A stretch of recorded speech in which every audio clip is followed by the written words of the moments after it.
하나님의 말씀 함께 보겠습니다. 하나님의 말씀은 마태복음 22장 34절부터 마지막 절 46절까지의 말씀입니다.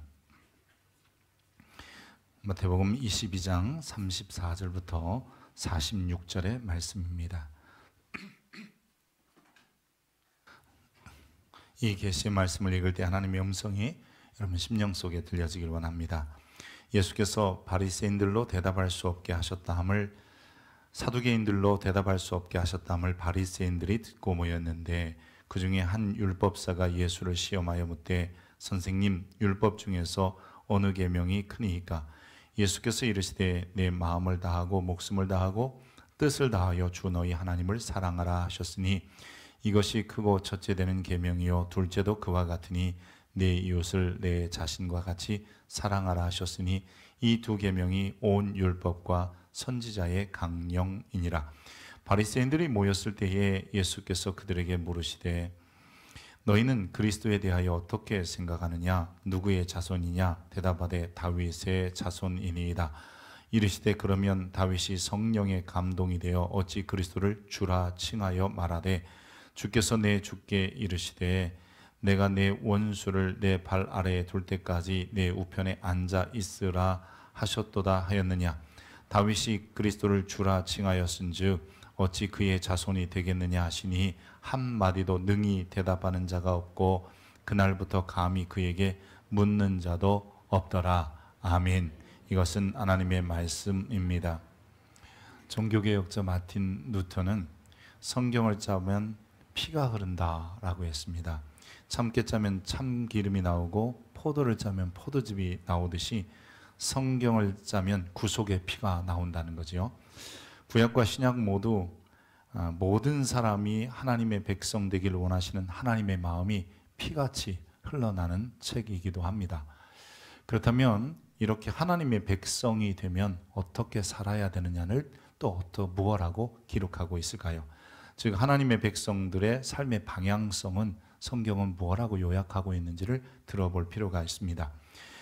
이에 대한 대답, 즉 율법의 정신이라고 하기도 하고 성경의 정신이라고 하든 우리의 삶의 방향성 혹은 삶의 기본적인 가장 기본이 되는 삶의 자세는 유대인들은 테필린이라는 것을 통해서요 이마와 그리고 손목에 메고 다녔습니다.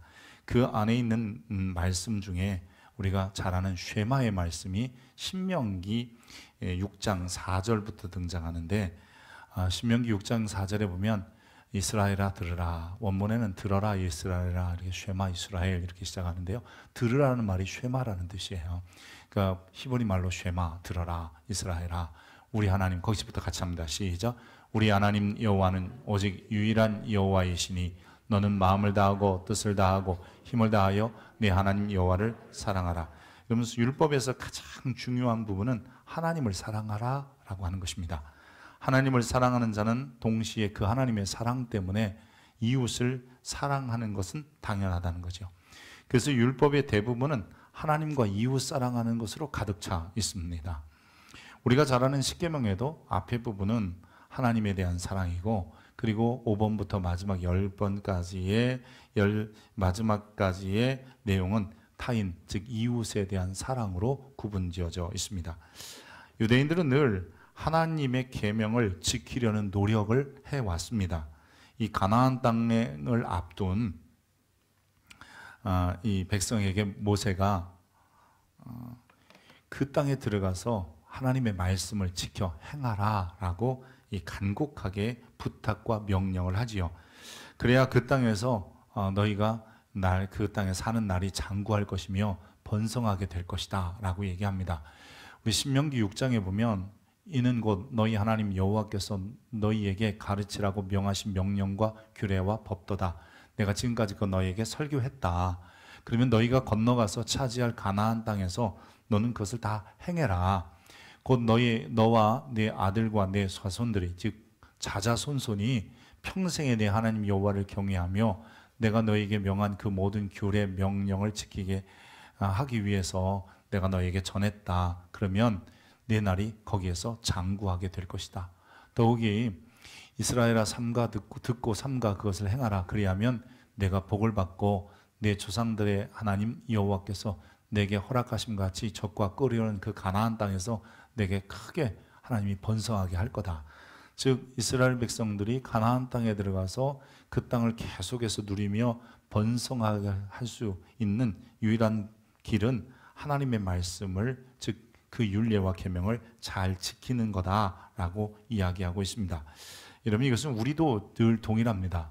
지금 우리도 하나님의 백성이 된 이후에 우리의 가장 가치 있는 삶의 기준을 하나님을 사랑하고 이웃 사랑하는 것에 두어서 순종하면 하나님께서 우리를 이끌어 가실 겁니다. 사실 우리 그리스도인들이 종종 혼돈하는 것이 내가 무엇을 위하여 사는지를 잃어버릴 때가 많아요. 근데 성경은 우리에게 이렇게 말합니다. 하나님 사랑하고 이웃 사랑하기 위해서 살아라. 그것이 우리의 삶의 방향성 혹은 다른 말로 비전이라고도 하는 것이죠. 이스라엘 사람들이 그렇게 하나님의 명령을 받고 가나안 땅에 들어와서 살아가면서 한 1000년쯤 지났을 때에, 즉 사사시대 왕정시대가 끝나갈 때에 저들은 하나님을 잊어버렸고 여호와의 계명도 버렸습니다. 그로 인해서 결국은 이스라엘이, 즉 북쪽이나 남쪽 유다나 다 멸망하고 바벨론으로 끌려가서 70년 동안이나 어렵고 힘든 포로기 생활을 하게 됩니다. 이 70년의 시간을 보내면서 유다 백성들이, 즉 이스라엘 백성들이 고통의 시간 속에 있었고 그 가운데서 하나 각성하게 된 일이 있어요. 그게 뭐냐면, 왜 우리가 하나님이 약속한 가나안 땅에서 살지 못하고 여기 쫓겨나서 거기서 번성하지 못하고 이곳에서 이렇게 어려움을 겪고 있는가? 그래서 결국 결론에 어떻게 이르게 되냐면 율법을 버린 까닭이다. 왜냐하면 모세가 이것을 계명과 율례와 법도를 다 지켜 행하라, 우리에게 분명히 여호와의 말씀을 전했는데 그래서 우리가 이렇게 됐다. 그래서 그들이 그때부터 우리 함께 모여서 율법을 연구하고 가르치고 준수하고 전수하자. 그래서 회당이라는 것을 세우게 되는 거죠. 그렇게 회당을 세워서 또 시간이 지나서 한 500년쯤 지났을 때에 여러분, 예수님이 세상에 오신, 즉 이 예수님 시대가 된 겁니다. 이때 예수님 당시에 이 사람들이 참 신기하게도 이 율법을 부여해 주신, 즉 율법을 주신 하나님보다는 이제는 그 한 500여 년 전쯤에 각성했던 그때부터 어떤 생각이 들었냐면 율법을 문자적으로 준수함에만 이 힘을 내었던 겁니다. 그래서 율법을 주신 분보다는 그 율법의 내용을 문자적으로 지키려고 열심히 노력해요. 그 대표적인 종파가 바로 바리새파였던 것이죠. 그래서 이들은 율법 준수가 심지어는 하나님의 백성 되는 방법이고, 내가 하나님의 백성이 되는지 아닌지 어떻게 알지? 율법 준수. 예를 들어 그 대표적인 예가 할례를 받는 거, 뭐 이런 것들로 이야기를 하기 시작한 거지요. 그러니 그들이 예수님께 와서 제일 먼저 물어볼 것은 지금 당장 자기들이 잘 신앙생활을 해왔는지 안 했는지를 묻기 위해서 율법 중에 혹은 계명 중에 어느 것이 크냐라고 하는 그들의 논리로서는 굉장히 당연한 질문을 하고 있는 것입니다. 특별히 바리새인 중에 율법사 혹은 서기관이라고 하는 사람들은 율법을 필사하고요, 성경을 필사하거나 아니면 해석해서 가르치는 일을 전문적인 직업으로 하는 사람들이기도 했습니다. 그래서 그들의 관심은 어디에 관심이 있냐면 지금 예수님이 메시아냐, 예수님이 그리스도냐, 왕이냐, 이런 것들보다는 지금 우리들이 이 율법을 문자적으로 잘 준수하고 있느냐, 이런 것에 더 관심이 있었던 것이죠. 그래서 당시에 좀 사람들은 메시아라고 믿고 또 어떤 이들은 랍비라고도 하니까 그분에게 와서 바른 신앙이 뭔지를 슬그머니 묻고 있는 거예요. 하지만 이미 이 바리새인들이나 이 율법사들은 자기들 나름대로 율법을 잘 준수한다고 하지만 거기에서 삐뚤어진 그릇된 신앙관을 이미 소유하고 있었던 겁니다. 우리 신앙인들 중에서 이런 경우가 제일 힘들어요. 나만의 신앙 노선이 있어요. 여러분 신앙생활 하다 보면 나만의 루틴이 있는 거예요. 신앙 루틴이. 이게 교회의 가르침이나 하나님의 성경적인 이런 그 가르침보다 내가 정한 신앙 노선이 더 앞설 때가 있어요. 이건 굉장히 조심해야 되는 부분이에요. 자기 고집적인 신앙 노선은 신앙의 자유를 가져다 주지 않고요. 오히려 잘못되면 방종이고요. 또 잘하면 여러분 그게 좋은 것 같지만 항상 거기에 매여서 그 틀에서 벗어나지 못해서 부자유스러워요. 여러분, 예수 잘 믿는 사람은 신앙에 자유가 있어야 되고요, 늘 기쁨이 있어야 돼요. 항상 뭔가 벌 받을 것 같고 아니면 그냥 내 마음대로 살아도 언젠가는 구원받지, 이래서 사람들에게 지탄되지 않는다는 거예요. 주 안에서의 자유와 기쁨을 누리지 못하는 신앙은 불안하고 항상 쫓기듯이 신앙생활 하는 거예요. 이거 안 하면 안 될 텐데, 이거 못하면 큰일 나는데, 뭐 이런 신앙생활을 하게 되는 겁니다.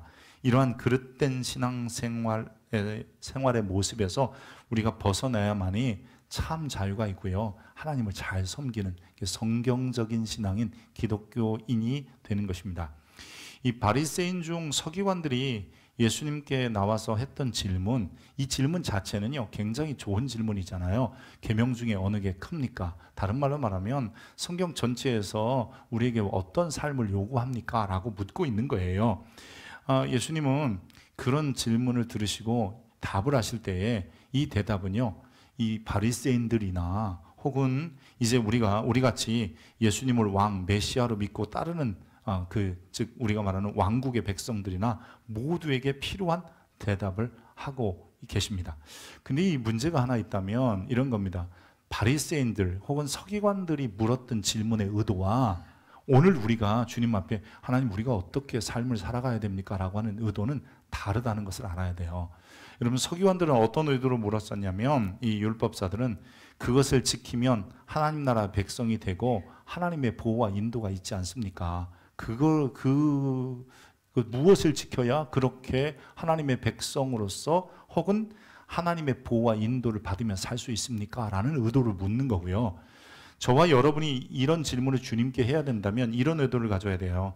내가 이미 하나님의 백성이 되었으니 내 삶의 당연한 삶의 방향성, 내가 무엇을 위하여 이 땅에 존재해야 됩니까? 라고 하는 질문을, 즉 그런 의도로 주님께 어느 계명이 큽니까?를 물어야 되는 거예요. 이건 아주 전혀 다른 문제입니다.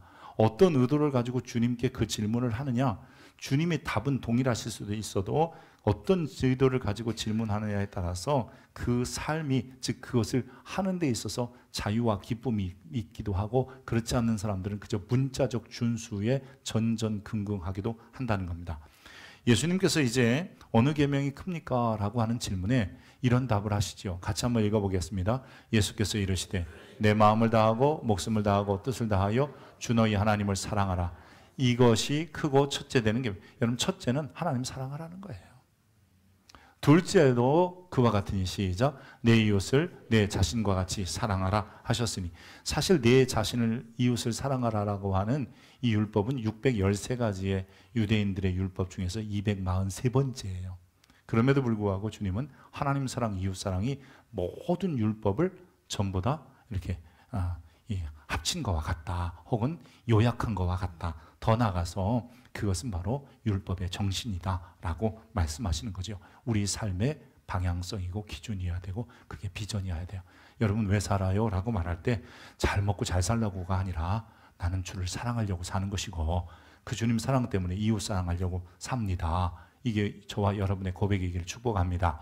그래서 예수님 그 뒤에 이 두 계명이, 하나님 사랑, 이웃 사랑이 율법과 선지자의 강령이다 그랬는데, 이 온 율법과 선지자라는 말은 이 관용적인 표현이에요. 어떤 관용적인 표현이냐면 율법은 토라, 그 다음에 선지자라는 말은 느비임이라는 말이에요. 그러니까 우리가 이 구약 성경은 크게 세 덩어리로 되어 있는데, 첫 번째 덩어리가 토라라고 하는 모세오경이고, 두 번째는 예언서라고 하는 느비임이고, 세 번째는 성문서라고 하는 케투빔이라고 하는 덩어리로 이게 되어져 있어요. 이 세 개를 합치면 우리는 이니셜만, 앞에 이니셜만 따서 타나크라고 부르긴 하지만, 뭐 유대인들이 아직 그렇게 부르기 전에는 이렇게 늘 했어요. 율법과 선지자의 글과 시편, 뭐 이렇게도 썼고요. 어떨 때는 이 성문서를 제외하고 율법과 선지자 혹은 율법과 예언서라고 하면 그것은 오늘 우리가 가지고 있는 구약 성경하고 똑같은 거예요. 그러니까 예수님 당시 아직 신약이 안 기록되어 있으니까 이 유대인들 혹은 바리새인들은 이 성경에서 말하는, 구약 성경에서 말하는 정말 우리가 따라야 될 것이 무엇입니까? 라고 말할 때 그것은 하나님을 사랑하고 이웃을 자신과 같이 사랑하는 것이다 라고 주님이 분명히 말씀하고 계시는 거죠. 이런 질문은 바리새인적인 사고를 가지고 질문하든 우리가 하나님의 백성이 이미 되었으니까 하나님의 백성인 우리가 질문하든 동일합니다. 여러분, 우리가 이전에 19장에서 한 부자 청년이 예수님을 찾아왔던 것 기억하시죠? 어떻게 하여 선생님 영생을 얻겠습니까? 라고 질문해요. 그때 예수님께서 율법들을 지켜라 라고 하세요. 그랬더니 이 청년이 뭐라면 어릴 적부터 다 지켰습니다. 그때 예수님께서 그래도 너에게 한 가지 부족한 것이 있는데 내 소유를 팔아 가난한 사람들을 나누어 주고 와서 나를 따르라 라고 말씀하십니다. 여러분 늘 얘기하죠. 여기에서의 포인트가 뭐냐면 소유를 가난한 사람에 팔아서 나눠주는 게 아니라 나를 따르라는 게 더 중요한 거예요.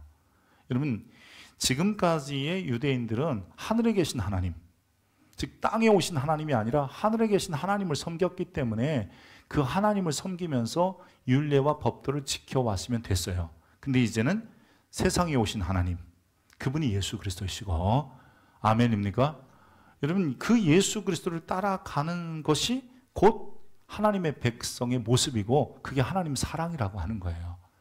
우리는 하늘에 계신 하나님이 아니라 이 땅에 오신 예수님이 삼위일체 중에 하나님이시며 그분이 이제는 그 나라의 왕이시기에 그분을 섬기는 것, 그분을 바르게 기쁘시게 하는 것, 이것이 바로 우리들이 가져야 될 진정한, 지난주에는 영생이라고 했고요. 이걸 다른 말로 말하면 그게 왕국 백성의 삶의 모습이 되는 겁니다. 예수님이 세상에 오시기 전까지는 율법적 계명에만 관심을 가졌다면 이제 하늘에서 세상에 오신 주님이 계시기에 이제는 우리가 그분만이 왕이시며 그분이 하나님이기에 그분을 먼저 섬기고 그분에 대한 마음을 먼저 가져야 된다는 거예요. 그래서 이 부자 청년에게 가난한 자에게 소유를 팔아주라, 이거는 뒷얘기고 그것 때문에 나를 못 따르면 안 된다. 그거 내려놓고라도 나를 따르라. 왜냐하면 내가 세상에 온 왕이기 때문이다. 이렇게 말씀하고 있는 겁니다. 그래서 마태복음은 오늘 유대인들이 질문한 어느 계명이 큽니까? 라고 하고 이야기를 끝내면 안 되기 때문에 주님께서 곧 그 바리새인들이 모여 있는데 가셔서 도리어 이제 주님이 묻고 계시는 겁니다.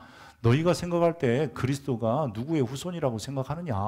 이렇게 주님이 직접 물으시면서 이 율법적인 것만 생각하고 가르치면 그들이 지금까지 잘못된, 아니 엄밀히 말하면 세상에 오신 왕이신 예수 그리스도, 세상에 오신 메시아를 모르고 그냥 율법만 준수하면 안 되기 때문에 내가 그리스도다, 그리고 이제는 나를 하나님으로, 나를 왕으로 섬기고 내 나라에 들어오라, 이런 관점에서 주님은 그들에게 가서 이 그리스도가 이 누구냐, 혹은 누구의 후손으로 오겠느냐라고 질문하고 계시는 겁니다.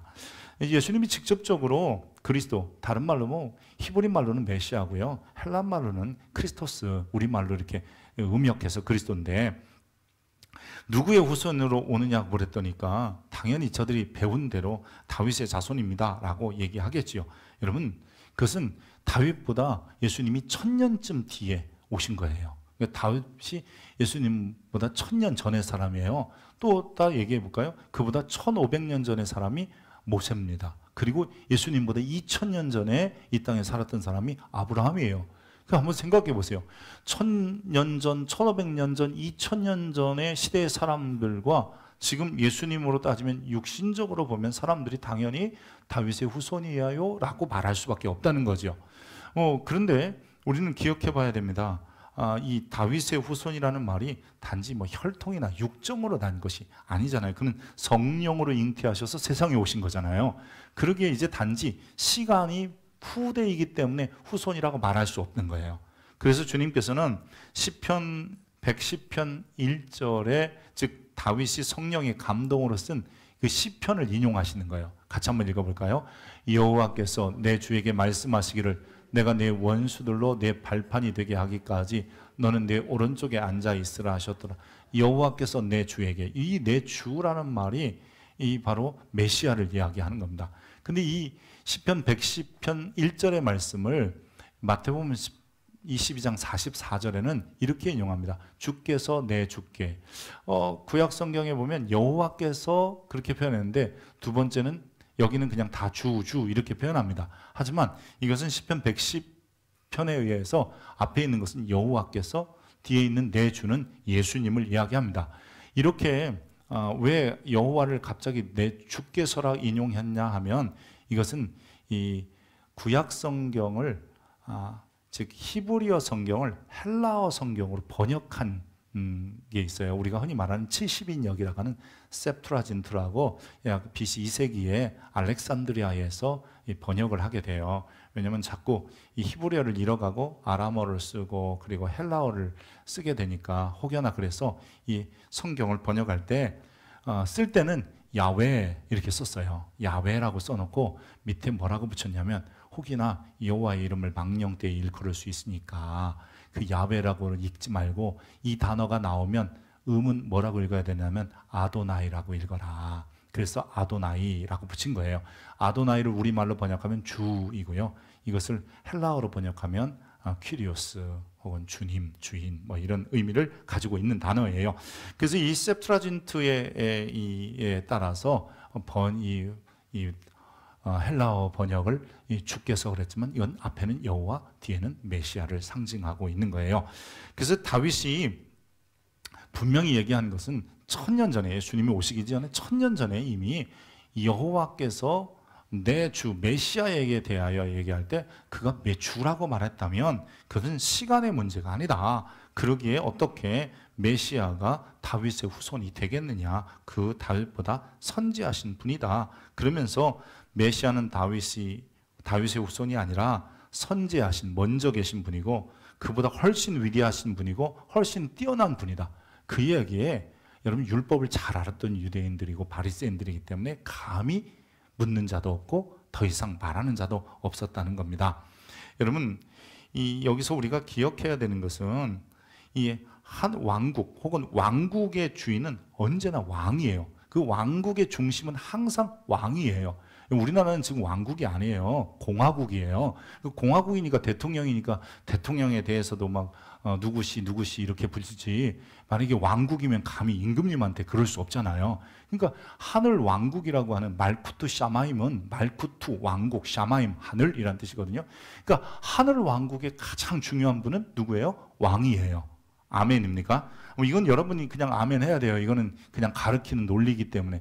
왕국의 제일 중요한 것은 왕이에요.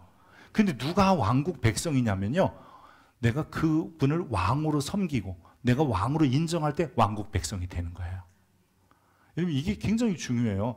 내가 하늘나라의 왕국 백성이 되었다는 것은 내가 하늘나라의 왕을 섬기고 있다, 이런 뜻이에요. 내가 만약에 그 하늘나라의 왕국을 섬기지 않는다면 나는 그냥 하늘나라 백성이 아닙니다. 여러분, 내가 섬기는 그 사람이 그 왕국의 주인인 거예요. 그래서 우리는 이 하늘나라의 백성이라고 한다면, 우리는 그 하늘나라 백성은 하나님 나라의 그 왕을 섬기는 사람만이 백성이 되는 거예요. 그래서 지금 이 어떻게 살아야 되느냐보다 더 중요한 것은 그분이 왕이냐고 더 중요한 것이고, 그래서 세상에 오신 예수 그리스도를 왕으로 섬기는 사람을 왕의 백성이라고 하는 것이고, 그 왕의 백성들이 모인 나라를 여러분 천국이라고 하는 거예요. 그래서 우리가 이 땅에 살면서 현재적 천국에, 지금 이 시대 속에 있는 천국에 속해 있는 거고, 또 주님이 그 나라를 아버지 하나님께 바치실 때 우린 영원한 나라의 그 왕국 속에, 즉 메시아 왕국 속에 살게 되는 거예요. 아멘입니까?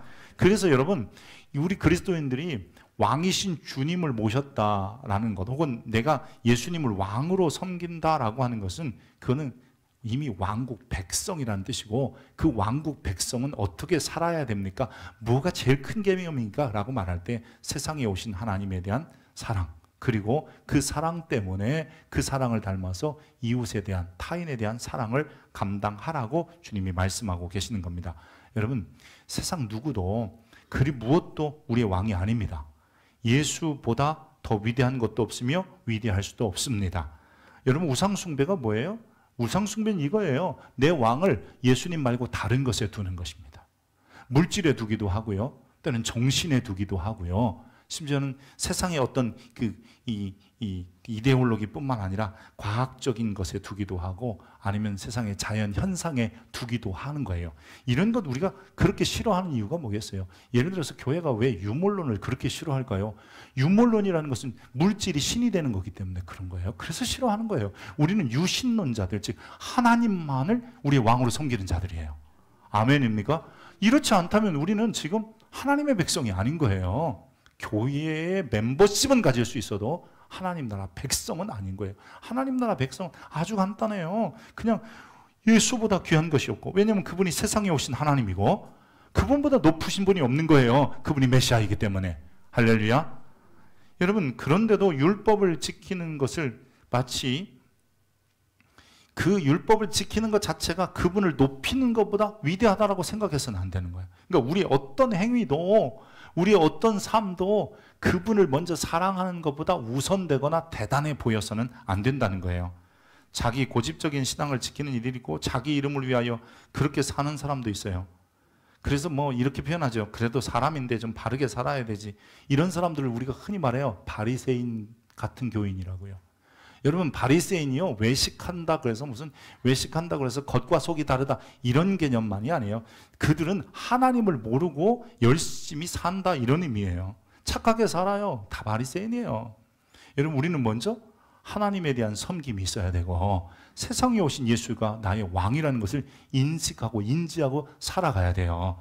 그런 사람들이 착하게 살 때 그게 바로 하나님 보시기에 아름다운 모습 아니겠어요? 이제 우리가 23장을 마태복음 23장에 보면 이 바리새인들에 대하여 주님이 7가지의 화라고 하시면서 끊임없이 책망하세요. 저들은 굉장히 율법적이고 문자적으로 지켰는데 문제가 뭐였어요? 예수님을 왕이 아닌 거예요. 예수님이 메시아가 아닌 거예요. 세상에 오신 그분을 모르는 거예요. 그러면 그거는 화 있는 거죠. 그래서 외식한다라고도 표현하시고 또 때로는 회칠한 무덤 같다, 뭐 겉은 깨끗한데 속은 아주 지저분하다, 이런 소리를 끊임없이 드리는 거예요. 그냥 뭔가 11조는 열심히 다 하고 있는데 속에 있는 정말 있어야 될 정의와 긍휼과 믿음은 너희가 없지 않냐, 이런 이야기를 하시는 것은 지금 왕이 안 바뀐 거예요. 저와 여러분이 최소한 예수 믿는다라고 하면 예수 믿는다는 말은 예수가 왕이다, 예수가 메시아다, 나는 그 왕국의 백성이다, 이런 고백이어야 하는 거예요. 아멘입니까?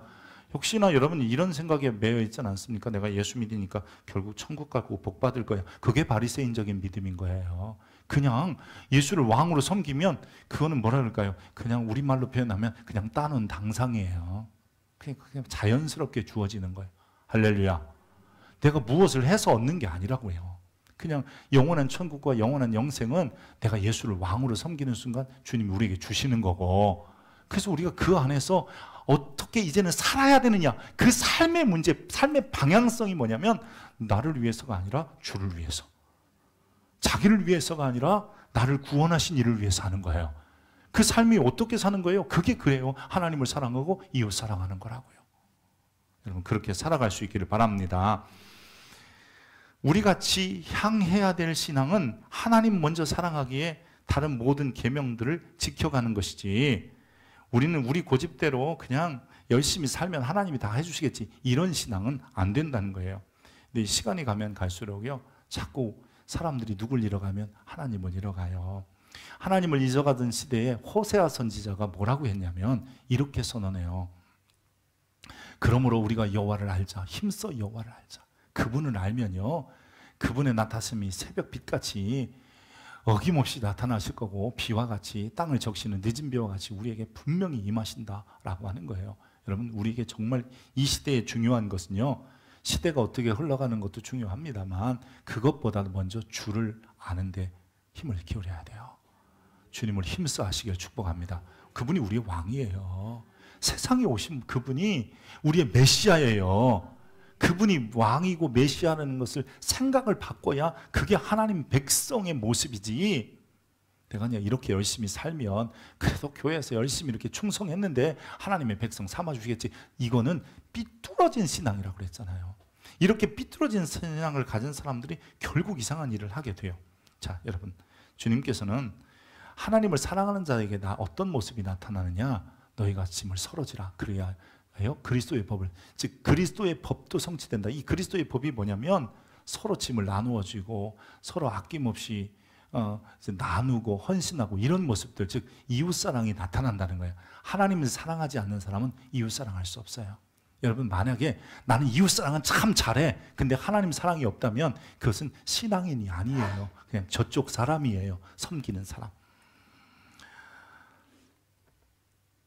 특별히 이 짐을 나누어지라 뭐 이런 거는요, 제가 요즘 교회를 위해서 기도할 때마다 그런 생각이 드는데, 교회 사역도 좀 나누어야 합니다. 누구를 시키는 게 아니라 그동안 내가 하던 자리에 또 누가 하는 사람이 오면 슬그머니 이렇게 자리를 내줘서 그 사람도 일할 수 있도록 해주는 게 지혜로운 거예요. 근데 그 위치에 서본 사람들은요, 마치 이렇게 뺏기는 것 같고, 내가 막 좀 이렇게 속된 표현으로 뒷방 늙은이처럼 이제 나는 물러나는 것 같고, 이런 생각을 하면 안 돼요. 이런 때는 과감하게 내려줄 수도 있어야 돼요. 아멘입니까? 왜냐하면 이게 바로 나눔을 통해서 또 다른 이들을 사역에 동참시키고 세워주는 거기 때문에 그래요. 그래서 그런 모습도 또 지혜로운 거고요. 어쨌든 여러분, 우리는 기억해야 되는 게 있어요. 하나님을 사랑하고 이웃 사랑하는 것은 왕국 백성만 할 수 있는 거고, 왕국 백성이 하는 일이에요. 하나님 사랑, 이웃 사랑한다고 왕국 되는 게 아니라, 그럼 왕국 백성은 오직 예수가 나의 왕이며 세상에 오신 그분만을 내가 메시아로 섬겨야 되겠다. 유대교와 기독교의 큰 차이가 어딨냐? 많은 사람들이 물어봐요. 유대교는 이런 거예요. 그냥 예수 없이 하나님 사랑하고 이웃 사랑하겠다고 하는 이 짓을 하는 거고, 그리고 그리스도인들은요, 이런 거예요. 예수가 왕이기에 그 왕 때문에 하나님을 사랑하고 이웃 사랑하며 살아가는 거예요. 이게 큰 차이예요. 이제 우리는 먼저 왕이신 예수님을 섬기며 그를 기쁘시게 하는 삶의 자리로 나가고, 그분을 사랑하기 때문에 그분의 사랑이 우리 속에 넘쳐나서 우리도 모르게 그리스도가 원하시는 그 이웃사랑의 아름다운 것들을 실천해 가며 살아가는 성도들이 되어야 돼요. 왕국 안에서 우리 모두가 한 형제 자매이기 때문에 먼저는 그리스도를 사랑하는 사람들은 왕국 백성을, 즉 형제 자매를 사랑하게 되고요.